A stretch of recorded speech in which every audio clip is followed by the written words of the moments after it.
আজকের কেকটা একটুখানি স্পেশাল। আমার কাছে প্রত্যেকটা কেকই খুব স্পেশাল হয়, সেটা ছোট হোক বা বড়। কিন্তু আজকের কেকটার ডিজাইনটা একটু অন্যরকম, সাথে একটুখানি স্পেশাল।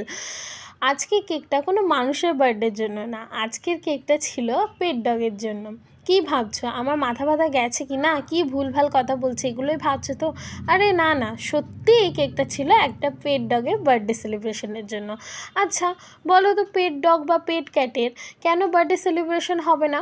কারণ ওরাও তো আমাদের ফ্যামিলি মেম্বার্সদের মতনই। যদি প্রত্যেকটা ফ্যামিলি মেম্বার্সের বার্থডে সেলিব্রেট করা হয়, তাহলে ওদের কেন বার্থডে সেলিব্রেট করা হবে না? ওরাও তো আমাদের ফ্যামিলি মেম্বার্সই।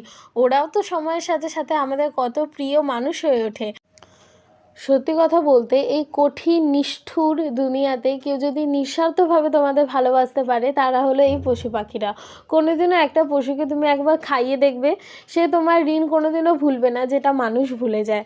খুব একটা কি ভুল বললাম? যাই হোক, অনেক হলো কথা তোমাদের সাথে, তাহলে চলে আসা যাক একটু কেকের ডিটেলসে। এই কেকটা ছিল হলো ভ্যানিলা ফ্লেভারের 1 পাউন্ডের একটা কেক। আমার নিউ ক্লায়েন্ট এই কেকটা অর্ডার দিয়েছিল উত্তরপাড়া থেকে। সে আমাকে বলেছিল এখানে কোনো স্টিকারের কোনো ইউজ না করতে, পুরোটাই ক্রিম দিয়ে আঁকতে। তো আমি পুরো ডগের পিকচারটাই ক্রিম দিয়েই এঁকেছি, হুইপ ক্রিম দিয়ে। আমার আঁকা খুব একটা ভালো না, কারণ খাতা কলমে আঁকা আর ক্রিম দিয়ে আঁকার পার্থক্য অনেক বেশি, আকাশ আর পাতাল। তো আমি যতটা পেরেছি চেষ্টা করেছি যে আমার বেস্টটা দেওয়ার জন্য। তো কাস্টমারের রিভিউ তো আমি খুব সুন্দর পেয়েছি, ড্রয়িংটারও তার ভাল লেগেছে খুব।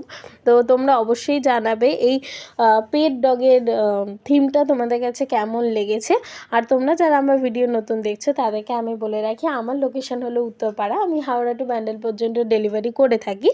দেখো, তোমাদের সাথে কথা বলতে বলতে কেকটা প্রায় শেষ হয়ে গেছে। তোমরা জানিও তোমাদের কেমন লেগেছে। চলো আজকের জন্য টাটা, দেখা হবে নেক্সট ভিডিওতে। বাই।